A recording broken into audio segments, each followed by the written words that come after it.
Hello à toutes, je suis Estelle Bi, avocate en droit des affaires et en droit des sociétés depuis plus de 10 ans. Bienvenue dans le deuxième épisode de notre mini-série dédiée au rachat d'entreprise.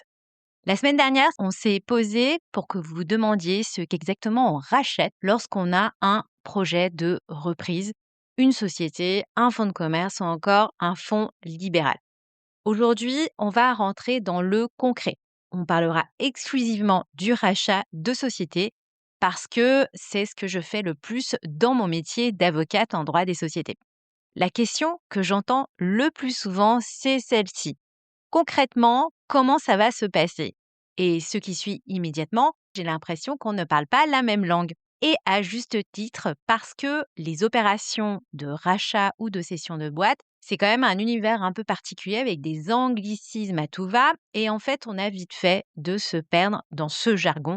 Il faut dire aussi que les experts, c'est-à-dire nous les avocats, ou encore tous les experts qui vont être autour de ce secteur donc de rachat ou de cession de boîte, nous les experts avons quelquefois tendance à ne pas utiliser un jargon très compréhensible pour les clients. Donc l'idée de cet épisode, c'est de faire en sorte que vous puissiez décoder au maximum ces différents anglicismes et à minima comprendre les tenants et les aboutissants, on va dire, du process de rachat.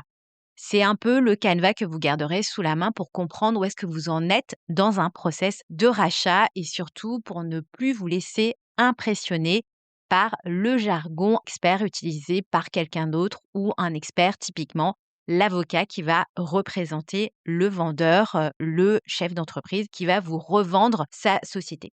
On va faire en sorte que ce soit un peu facile. Donc moi, l'idée de cet épisode, c'est de procéder justement par étapes. Donc, étape 1, déjà trouver sa cible, Donc, tout commence par là, parce qu'avant le juridique, avant de penser au financement, avant d'aller voir la banque, d'abord, il y a le sujet de la cible, c'est-à-dire ce que vous allez acheter et évidemment, il faut trouver cette boîte que vous souhaitez racheter. À mon sens, il y a plusieurs façons d'y arriver. Donc, tout d'abord, ce que moi j'appelle la voie passive. Donc, quelqu'un dans votre réseau qui va venir vous souffler qu'il y a telle ou telle opportunité. Typiquement, un dirigeant qui va partir à la retraite, une boîte familiale sans repreneur évident. C'est souvent comme ça que ça commence, typiquement dans un dîner, dans le réseau d'entrepreneurs que vous fréquentez, vos partenaires commerciaux. Donc, à titre d'exemple, moi, ce que j'ai pu vivre dans ma carrière d'avocate, une de mes clientes qui travaillait dans le domaine de la communication a pu racheter la boîte de son fournisseur, un atelier d'impression. Autre exemple, une de mes clientes m'a sollicité pour racheter également la boîte de son patron partant à la retraite. En même temps, moi, je me dis, si vous êtes une salariée fiable qui a l'habitude de travailler avec votre patron, vous avez quand même un certain niveau et vous voyez qu'en termes de pilotage, le chef d'entreprise, votre boss, vous sollicite de temps à autre. Vous connaissez bien en plus le fonctionnement de la boîte. À mon sens, c'est légitime d'avoir une envie de reprise, d'avoir cette envie de reprise si votre patron part à la retraite. Et c'est surtout dans le cadre de votre recherche de financement, si vous financez le rachat de votre boîte, le banquier peut être extrêmement sensible parce qu'en réalité, vous êtes déjà à l'intérieur de l'entreprise et vous avez une bonne vision de ce qui peut se passer à l'intérieur de la boîte. Quelquefois, on peut ne pas avoir évidemment cette opportunité donc de reprise qui existe déjà dans votre réseau. Donc, à côté de ça, il y a ce qu'on appelle la voie proactive. Vous décidez pour le coup d'aller chercher vous-même ce que vous souhaiteriez acheter. Vous allez d'abord définir le secteur de la boîte que vous souhaitez racheter, la taille de la cible, le nombre de salariés, peut-être aussi la zone géographique parce que évidemment, faut-il déménager ou non, rien n'est moins sûr. Donc tout ça, ça va quand même compter. Alors vous pouvez prospecter via des cabinets spécialisés en cession et en acquisition de boîtes. Tout ce qui est CCI, des réseaux de dirigeants, voire même des plateformes avec des personnes qui vont vous mettre en ligne avec ces opportunités de reprise. Moi, ce que j'observe dans ma pratique d'avocate, les hommes ou femmes repreneurs que j'aide sur les opérations de rachat de boîtes reprennent souvent donc des sociétés parce que l'opportunité faisait d'ores et déjà partie de leur réseau et c'est sûr que c'est beaucoup plus évident parce que On va dire qu'il y a une espèce de synergie qui va se faire déjà. Vous connaissez en réalité plus ou moins le secteur et clairement, ça va faciliter la suite de l'opération, notamment sur la partie demande de financement. Mon conseil sur la recherche de cibles, recherche de boîtes que vous souhaiteriez racheter, dites autour de vous que vous cherchez simplement à reprendre une boîte.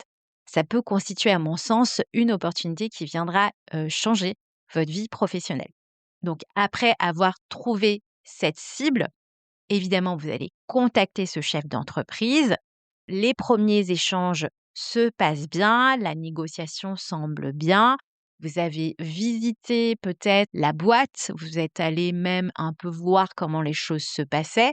Les négociations semblent sérieuses et c'est là que va venir arriver ce qu'on appelle, nous, la LOI, la lettre d'intention.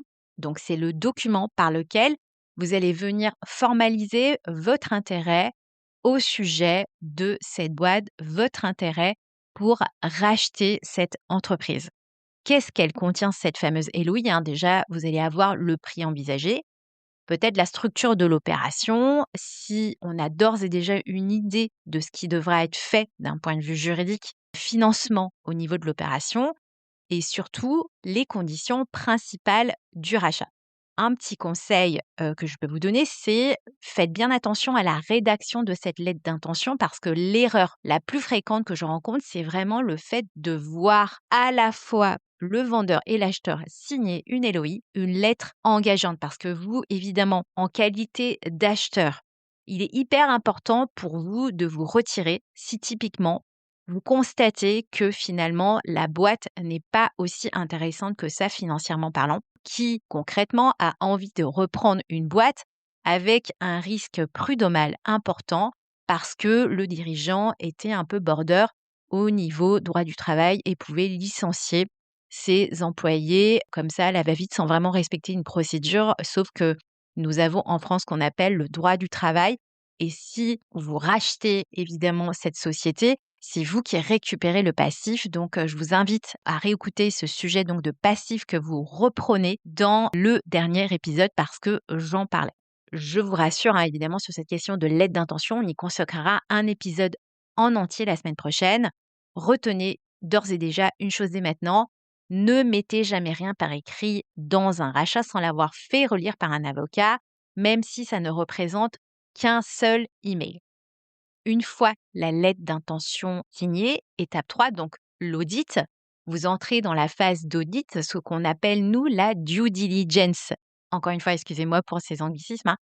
C'est l'étape où vous allez venir regarder sous le capot tout ce qui se passe à l'intérieur de la boîte parce qu'en fait, au niveau, administratif, on peut en réalité se faire une idée assez précise de ce qui se passe dans la société bêtement en venant éplucher les comptes annuels, les bilans, l'alias fiscal, les contrats clients, les modèles de contrats utilisés, la situation des salariés, les contrats fournisseurs, la fiscalité, la propriété intellectuelle, tout y passe. Parce que, encore une fois, vous allez venir racheter les titres, les actions ou encore les parts sociales. Donc, ça veut dire que vous allez venir racheter aussi tout le passif, donc tout ce qui va avec, c'est-à-dire le bon et le moins bon. Un audit bien fait, c'est ce qui va vous permettre de ne pas racheter les problèmes qui ont été engendrés par quelqu'un d'autre, c'est-à-dire le dirigeant qui va partir à la retraite, par exemple. Étape 4, donc la négociation et la documentation. Donc, une fois l'audit terminé, vous savez ce que concrètement vous allez acheter. Si tout vous semble correct, vous allez venir confirmer votre intérêt quant au rachat de l'entreprise pour rassurer évidemment le chef d'entreprise qui, par exemple, dans mon exemple, hein, va partir à la retraite. On va venir mettre en place le protocole de cession. Il faut se dire que ce protocole de cession, c'est un peu la photographie de l'opération dans son entièreté.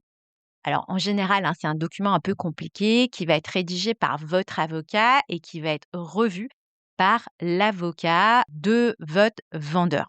Il contient en général donc le prix ainsi que les modalités de paiement du prix. On viendra indiquer également dans le protocole, dans le document, toutes les différentes conditions à lever, comme la manière de financer ce rachat. En général, hein, c'est vrai que c'est un document pas très simple à relire parce que vous voyez, en plus de tout ça, on va venir rajouter typiquement des conditions suspensives comme l'obtention de financement, les autorisations administratives, les sujets ou les mains levées auprès des banques. Donc en général, ce sont des documents un peu longs. Donc je vous recommande vraiment pour le coup de bien solliciter votre avocat parce qu'en général, vous allez le faire de toute façon, hein. Retenez, simplement que, tout ça doit être rédigé par un avocat de manière, minutieuse. Pas d'IA s'il vous plaît. Évidemment, vous pouvez vous en servir pour essayer de comprendre les termes que vous ne comprendrez pas. De toute façon, ce qui va se passer, c'est que de mon côté, je vais revenir sur ces différents documents à mettre en place dans les prochains épisodes de la mini-série pour vous rassurer. Après avoir mis en place ces documentations, négocié le protocole de cession, vous allez venir le signer. Souvent, ce qui se passe, à partir de ce moment-là, il faudrait que vous puissiez mettre la gomme sur le financement. Il faut aussi savoir qu'en général, si vous demandez à une banque de vous prêter de l'argent pour procéder au rachat de la boîte, la banque voudra avoir le protocole de cession avec cette condition suspensive parce que, évidemment, pour que la banque puisse vous faire confiance et vous prêter cet argent, il veut à minima quand même avoir dans sa main cette espèce de protocole de cession pour être sûr de pouvoir éditer cette offre de prêt. En général, ce qui se passe, c'est que sur ce financement, vous êtes allé déjà démarcher en fait un certain nombre de banques, voire vous êtes allé voir un courtier pour vous aider à obtenir ce financement.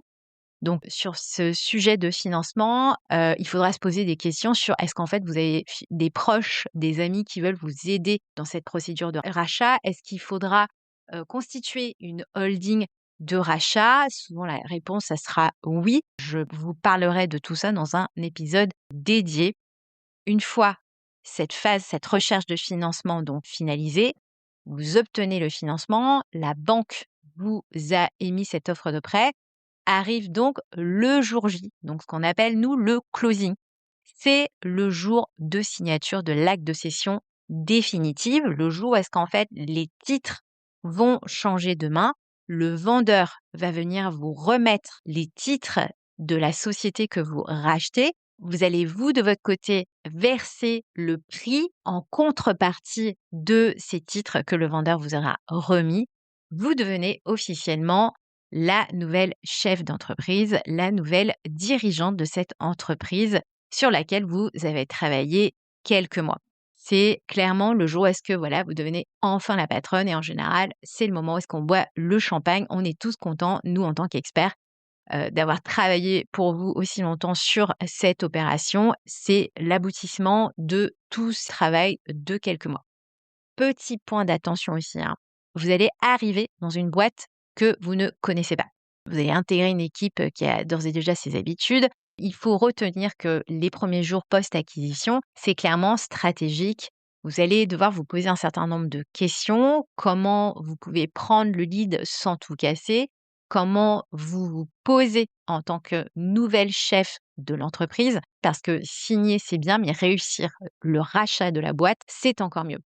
Donc voilà, une description de A à Z, que j'ai voulu faire de manière concise, même si je me rends compte que ça fait un petit moment que vous m'écoutez. Donc déjà, je récapitule, hein, trouver sa cible, signer la LOI, réaliser un audit, ensuite mettre en place la documentation, le protocole de cession GAP, trouver son financement, signer le transfert de propriété de la boîte et puis réussir l'après, la partie plus managériale. Il faut se dire qu'en fait, une opération peut prendre en moyenne entre, allez, 6 mois et 9 mois, hein. Ça va vraiment dépendre de la structuration parce que typiquement, s'il faut sortir un certain nombre de choses de la boîte, évidemment, les délais ne seront que, on va dire, rallongés. Donc il faut se dire que ça prend du temps, ça demande aussi de la rigueur, ça demande aussi d'être bien entouré. Donc faites attention, lorsque vous choisissez un conseil parce qu'en réalité, vous vous retrouvez à parler quasiment tous les jours avec votre conseil. Donc, il vaut mieux se sentir à l'aise avec cette personne.